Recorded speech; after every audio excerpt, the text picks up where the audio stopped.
komunikasi. Daiyah, kita nih daiyah. Daiyah itu para pendakwah. Nanti kita bahas apa itu komitmen dalam berdakwah. Ini yang disebut dengan istiqomah. Sehebat apapun ibu, tapi kalau nggak pernah istiqomah dalam dakwahnya, nonsense. Oke, kita buka langsung slide. Ini dipilihnya gambarnya yang cakep-cakep ini. Ibu, next, ya. Apa sih dakwah? Dakwahnya macam-macam. Da'a yad'u, banyak banget kata-kata di Al-Quran. Artinya memanggil. Tujuannya apa? Karena dakwah mengingatkan manusia akan kebaikan, petunjuk, amar ma'ruf nahi munkar, mengajak kebaikan dunia, kebaikan akhirat, menyampaikan pada umat agar tentang ketauhidan. Jadi dari zamannya Nabi Adam sampai dengan Nabi Muhammad, tauhidnya sama. Tadi mungkin udah dibahas. Nggak ada Nabi yang ngajarin yang lain. Ibu, saya cuma mau ngulang. Nabi ada berapa jumlahnya? 124.000. Rasul berapa? 313. Semua misinya sama. Syariatnya beda, misinya sama. Misinya ketauhidan. Maka nanti kita akan melihat konsep di berbagai macam budaya apapun. Kok ada yang mirip ya? Iya, karena memang Tuhannya sama, nabinya, risalahnya sama.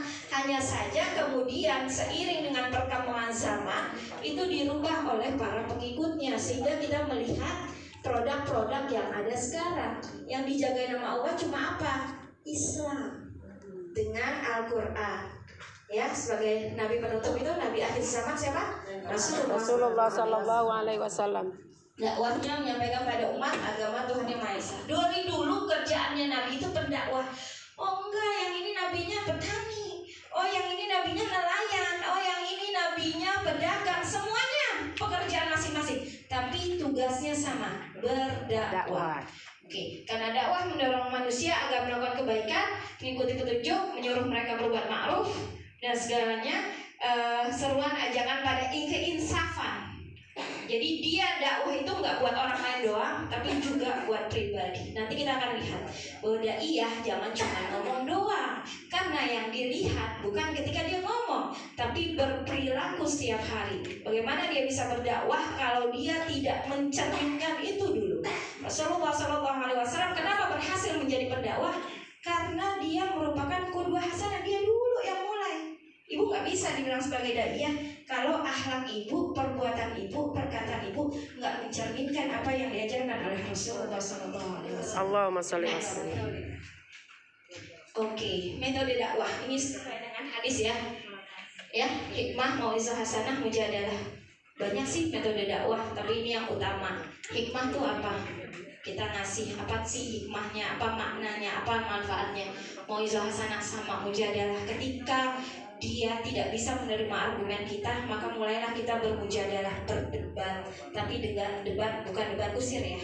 Nanti ibu ketika dakwah itu akan ada masanya sampai taraf mujadalah. Tapi itu insya Allah tidak sampai ke level ibu. Ya, itu tuh udah tinggi banget. Nah, gimana caranya? Inilah waktunya ibu belajar. Di sini ibu ada yang rata-rata semua guru S1. S1 semuanya S1? Oke. S2. S2. Pilih ya, kebanyakan pilih. S3.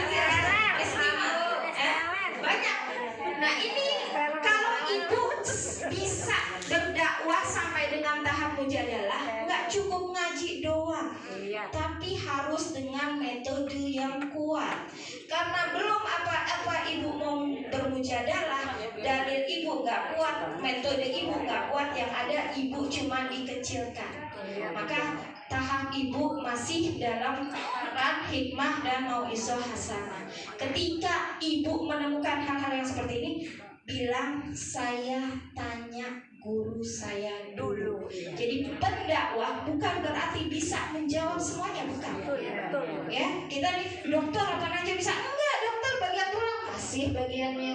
Ya, yang ini sakitnya hati, berarti kasih ke bagian ustadz yang ngurusin hati. Oh, yang ini sifatnya kikir, berarti ngasih ustadz yang bagiannya sodako. Oh, yang ini orangnya nggak mau berangkat haji, kasih ustadz yang suka ngajakin haji. Oh, yang ini nggak mau ketemu jodoh, cari ustadz yang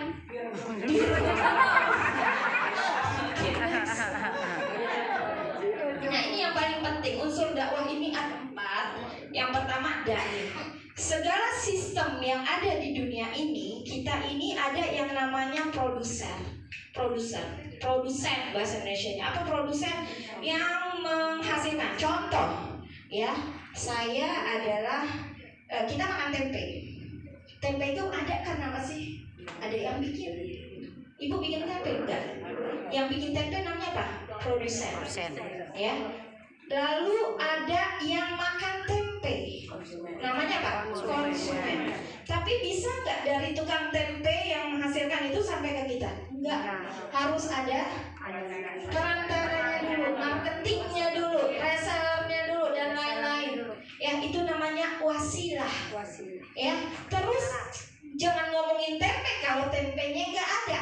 Kan gitu, segala sesuatu, baju, kursi, semuanya, rumah sakit, apapun itu sistemnya kan seperti itu. Sama halnya dengan dakwah.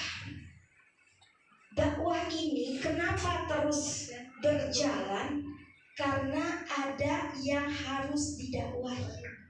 Kita umat ini gimana kenal sama Allah, kenal sama Rasulullah, kalau tidak ada yang mendakwahi, gitu kan?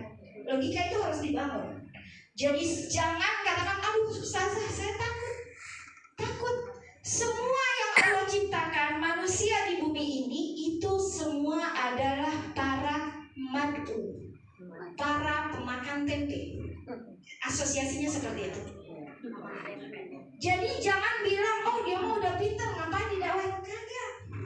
Makanya Imam Ghazali dalam kitabnya Ihya Ulumuddin, bahkan para pendakwah pun, para ulama pun punya penyakit hati. Penyakit hatinya para pendakwah apa? Sombong. Udah merasa paling pintar, udah merasa paling kaya, maunya dihormati, hebat. Jadi kalau udah kategorinya itu, yang ngobatin siapa? Ada bagiannya. Maka jangan pernah merasa tinggi, karena setiap ada level, pasti ada level di atasnya. Gitu kan? Ada presiden, ada lagi ketua PBB gitu. Pasti ada levelnya. Jadi ibu sebagai pendai dan mana produsennya itu, ya, yang menghasilkan dakwah itu, risalahnya dari Allah dan Rasulullah. Kita tahu belajar dari para ulama. Para pendai ini harus mengcreate, menghasilkan dakwah. Ini produsen tadi pembuat tempe ini. Tempenya apa? Yaitu materi dakwah. Gimana kita mau berdakwah kalau nggak punya modal? Modal apa? Materi. Jadi ibu, oh saya udah tahu satu hadis. Apa cukup ibu cuma tahu satu hadis? Tidak. Enggak. Semakin kita banyak ketemu orang, semakin kita membutuhkan banyak materi. Karena orang akan bosan. Yang diomongin itu aja. Iya, betul. Tahu nggak? Betul. Makanya jadi ustazah jangan pernah merasa cukup. Harus belajar terus. Semakin kita belajar, semakin kita paham. Kita nggak ngerti apa-apa. Karena umat ini kan kompleks banget. Yang satu kebutuhannya mungkin sederhana, yang lain ini. Maka supaya ibu bisa diterima oleh semua orang, harus mengetahui, memahami, menguasai apa yang dibutuhkan oleh mayoritas masyarakat kita, supaya diterima. Kalau ibu cuman, saya bisanya cuma ngajarin ngaji anak-anak TPA, ya udah itu segitu-gitunya aja. Iya. Karena nggak mau upgrade. Iya. Ya, tapi kalau misalnya saya mau naik level lah, masa segini-gini aja, udah ngajarinnya para ustazah. Yang namanya ustazah itu ilmunya udah berkembang. Maka ibu ketika ingin memberikan sesuatu yang lebih pada para ustazah, bergurunya sama yang tinggian lagi ilmunya. Ya betul. Ya, semakin kita memahami itu. Oke. Nah, sebelumnya lagi maaf. Satu lagi, dai, mad'u, madah, materi. Jadi materinya harus di-upgrade. Wasilah itu banyak. Kalau yang sekarang trennya tadi ibu bilang apa? Medsos. Wasilah itu artinya metode, cara, sarana. Jadi seorang pendai itu enggak cuma dakwah dengan ceramah, bu, dakwah ada yang dengan menulis. Saya nggak berani kalau ngomong, tapi saya kalau menulis buku bisa, nulis artikel bisa, boleh. Ibu berdakwah lewat itu. Saya nggak bisa kalau ceramah, saya gemeteran, tapi tapi suara saya bagus, bacaan Quran saya bagus. Ibu ajarin baca salawat, itu juga ngajakin orang zikir. Boleh. Jadi kita berdakwah sesuai dengan kapasitas kita. Akan ada orangnya, ibu misalnya kayak gini, nanti ketemu, jangan khawatir, karena Allah akan ngasih kita pos kita masing-masing gitu. Oke, next. Ya, dakwah efektif. Nah, sekarang kita balik lagi. Apa sih dakwah yang efektif? Semua orang bisa melakukan dakwah. Hukum dakwah apa, Ibu? Wajib. Balighu anni walau ayat. Contohnya satu, nggak apa-apa dakwahin. Nanti dibilang orang sok banget, nggak ada ilmunya udah berdakwah. Nggak begitu. Jangan bayangkan bahwa semua orang itu pasti lebih unggul dari Ibu. Banyak orang-orang yang mau belajar tapi malu. Kenapa? Malu saya melihat orang-orang pada pintar. Kita rangkul mereka. Mereka kalau kebanyakan orang pintar juga mungkin jengah, padahal pengen belajar ngaji. Tapi karena ketemunya sama orang-orang pintar, akhirnya minder. Itu yang harus kita rangkul. Apalagi banyak mu'alaf. Kan jangan sampai mereka akhirnya. Iya, saya waktu di Asyafiah itu ketemu mu'alaf. Dia datang ke sana itu mau minta data. Katanya udah hampir belasan tahun jadi mu'alaf. Terus mau ngapain? Jadi mu'alaf itu tuh harus dibina.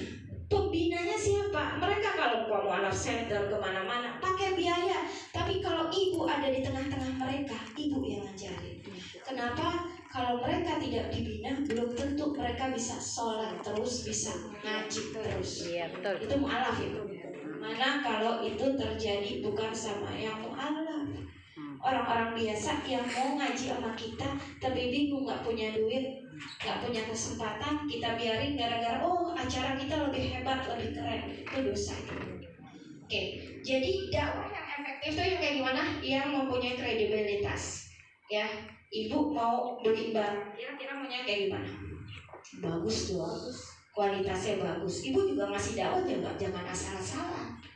Ya, ibu masak. Kenapa masakan ibu saya enak? Apalagi baru belajar masak langsung enak? Enggak. Tapi terus menerus, dakwah juga gitu. Terus menerus kita mencoba menghasilkan kualitas yang baik. Kira-kira ibu baru belajar akan diterima enggak? Enggak. Yang diterima apa? Yang terus menerus. Maka ketika ada orang baru mau belajar, jangan ditolak. Biarkan mereka berkembang. Karena kita belum tentu umurnya panjang. Lalu siapa yang akan meneruskan kita kalau bukan mereka? Karena kesadaran untuk berdakwah tidak dimiliki oleh semua orang. Dan kita harus memilih konteks yang tepat. Sekarang permintaannya adalah masak tempe, tapi ibu ngajarinnya masak bakwan. Kira-kira relevan nggak?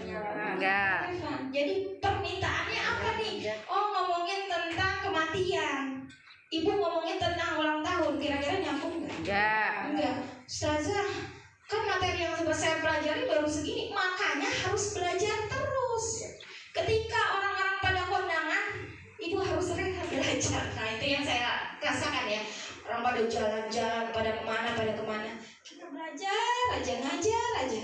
Yang namanya pendakwah emang harus begitu, karena tugasnya lebih berat dibandingkan orang biasa. Ibu bisa ngomong enak ya. Kira-kira udah pasti nyentuh hati orang kan? Belum tentu. Kenapa? Karena apa yang kita baca itu belum tentu kita rasakan. Tapi apa yang sudah kita rasakan, maka ketika kita menyampaikannya pasti masuk ke dalam hati orang. Maka kita akan menemukan bahwa para pendakwah diuji lebih banyak ketimbang orang biasa. Iya. Berasakan ibu? Berasa. Kenapa? Karena Allah yang nyiapin. Karena kalau ibu nggak disiapin seperti itu, belum tentu bisa membuka hati-hati yang kita dakwahi. Iya. Materi inti. Nah, ini yang harus penting. Belajar ya. Kita banyak melihat ustazah di mana-mana, mic-nya nggak boleh dipegang orang. Ya sudah. Nggak boleh dipegang orang. Bawa sendiri dari rumah. Kenapa nggak boleh dipegang orang? Soalnya kalau dipegang orang takutnya dia ntar nggak dapat tempat lagi. Padahal supaya dia bertahan caranya apa? Belajar terus. Iya, betul. Ini banyak kan ustazah udah dapat mic, abis itu nggak mau mixer. Mixer.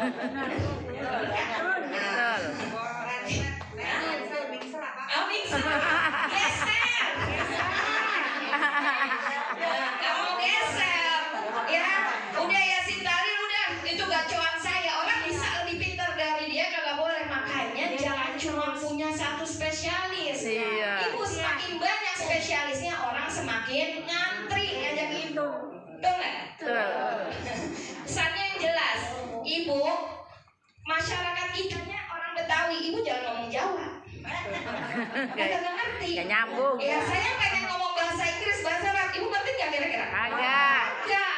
Mau keren-keren kayak gimana juga enggak. Jadi disesuaikan targetnya. Saya alhamdulillah aktif menulis, tapi saya enggak lebih banyak tulisan saya dalam bahasa Inggris. Ini cuma cerita, ini contoh ya Bu ya. Kenapa? Karena orang-orang Indonesia tuh udah pintar banget. Penulis-penulisnya udah hebat banget. Kalau saya nulis lagi dengan bahasa Indonesia, yang baca tulisan anak cemen-cemen, ngapain dibaca. Tapi ketika ladang dakwah saya, orang-orang di sana belum tentu mengerti apa pemikiran kita tentang Islam, maka saya menulis dulu. Akhirnya yang baca rata-rata bukan orang Indonesia. Kira-kira seperti itu. Nah, Ibu, target Ibu orang kampung, orang Betawi. Ibu ngomong pakai bahasa Inggris, yang ada Ibu ditinggalin. Iya. Banget. Sombong banget. Jadi kita harus berbicara dengan bahasa kaumnya. Rasulullah juga diutus begitu, berbicara dengan bahasa kaumnya. Istiqomah, berkesinambungan. Ibu setahun 2 tahun, zamannya dikit Bu. Nabi Nuh berapa tahun? 940 tahun. 40. Sabar nggak? Sabar. Dan jangan bener. diketawain. Alah, ustazah model apaan tuh? Lama-lama ngajar, muridnya cuma dikit. Jangan dibilang begitu. Allah nakdirinnya segitu. Nanti diujinya. Kenapa? Karakter umatnya yang didakwahi, ya memang begitu. Tapi berpikirlah, jangan cuma pasrah. Ada yang namanya konsep hijrah. Ketika kamu tidak diterima di sini, cobalah pindah ke tempat lain. Mungkin modelmu, gayamu, materimu nggak cocok buat yang ini. Mungkin kamu bisa diterima di tempat yang lain. Jadi jangan sedih, bumi Allah itu luas. Iya, Ibu di sini udah banyak ustazah. Mau nggak Bu yang bawanya ustazah? Ke Eropa, pindah ke Eropa. Di situ ustazahnya dikit. Iya. Kemungkinan untuk berdakwahnya lebih banyak. Cuman katanya siapa yang modalin? Yang modalin siapa? Bu, coba di sana ada ustazah. Ustaz Syamsi Ali tahu?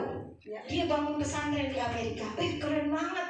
Emang gampang nyari duit. Kalau di sini taruh aja kotak amal, banyak yang isi. Di sana belum tentu. Iya. Tapi medan dakwanya lebih keren, lebih banyak, dan pahalanya lebih banyak pasti. Kenapa? Yang dakwah sedikit. Nah, Ibu kalau pengen ladang dakwahnya lebih luas, hijrah.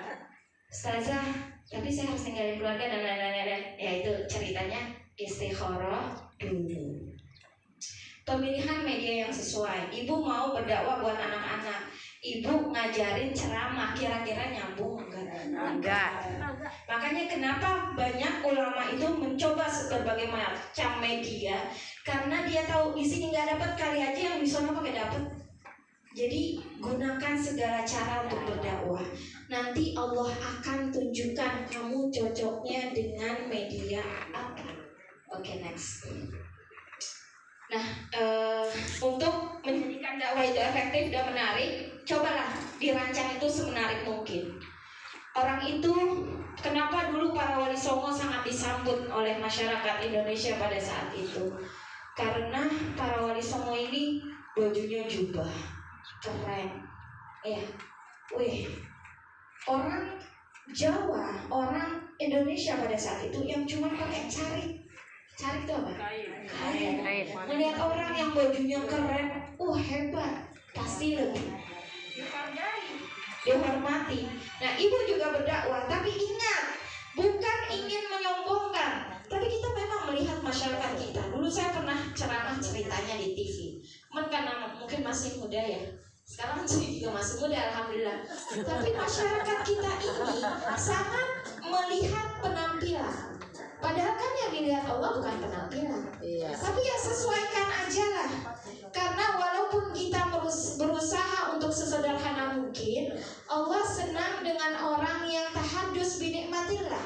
Maksudnya apa? Tunjukkan kalau kamu itu ada sesuatunya gitu, untuk menunjukkan bahwa Islam itu indah, Islam itu baik. Dan ibu ada di masyarakat seperti itu.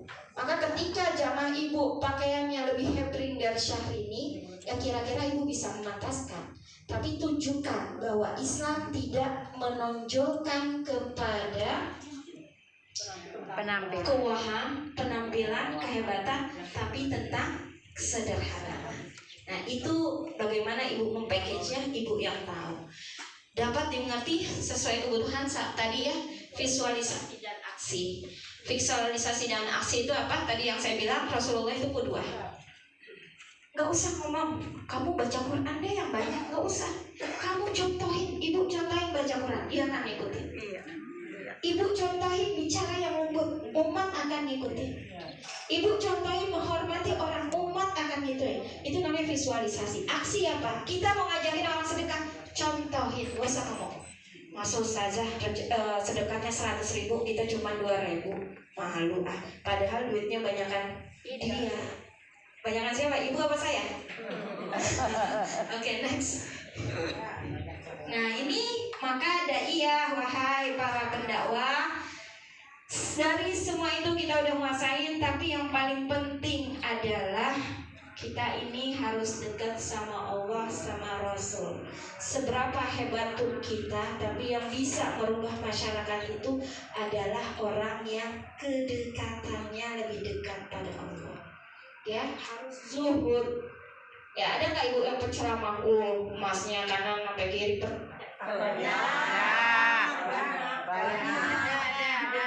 maka dia akan bertahan hanya pada saat itu saja. Kita lihat ya, dari zamannya Rasulullah sampai sekarang ulama banyak kan? Banyak kisahnya, ceritanya. Pada saat masa ulama yang sama banyak kan hidupnya, mereka nggak mungkin ulama sederhana banyak. Tapi kenapa yang bertahan dan terkenal sampai kita itu nggak ada orang yang hidupnya mewah-mewah? Nggak ada. Yang sederhana, yang zuhud. Maka ibu kalau ketemu orang yang seperti itu, dia Islam, alhamdulillah dakwah kita terbantu. Jangan marahin. Tapi kalau kita pengen diangkat derajatnya sama Allah, akhlaklah yang baik, zuhudlah. Ya, orang itu terkenal bukan karena hartanya, tapi karena kedekatannya sama Allah. Nanti Allah yang angkat derajatnya. Amin ya Allah. Miliki ilmu akhirat, jangan cuma ilmu dunia. Ilmu akhirat itu yang paling penting. Mengerti kemaslahatan masyarakat. Ingat, ilmu itu ada sedekahnya, dan sedekah ilmu itu dengan mengajar. Maka ilmumu tidak akan bertambah kalau tidak kau ajarkan. Jangan bilang wani piro, kasih berapa ya? Jangan, kasih aja, nanti Allah kasih yang lain. Nggak harus dari itu. Jangan minta rezeki, mintanya Allah ridho. Nanti Allah yang kasih. Jalan mana kek? Kan enakan gitu ya Bu ya? Soalnya gini, ini yang sedekah ya, ibu udah paham lah. Kita kayaknya kerja tuh udah banyak banget, harusnya gajinya 5 juta, cuma dikasih 3 juta. 2 juta ketutup gak? Tutup. Allah, matematika kita gak usah pintar. Allah yang nutupin. Tapi ibu kerja 5 juta, dapat gaji 20 juta. Kejadian gak? Banyak. Siapa? Pejabat. Ya, orang-orang yang seperti itu. Efeknya apa? Cinta dunia, anak bermasalah, hakus sama harta, suka main perempuan, ya. Kayaknya punya rumah kagak kelar-kelar, pengen ini, pengen itu, beli baju, pengen lagi. Itu kenapa? Dia mendapatkan lebih banyak dari apa yang harusnya dia dapatkan. Nah, akhirnya dia nggak peka sama orang. Orang yang baik itu orang yang peka. Ya Bu ya, kita kan dikenal itu sebagai orang apa? Yang baik. Kalau nggak baik mah nggak ada yang mau kenal sama kita. Paling kenal ketika dia menjabat, tapi sudah menjabat dulu sombong, bodoh amat ya. Mengabadikan seluruh ilmu.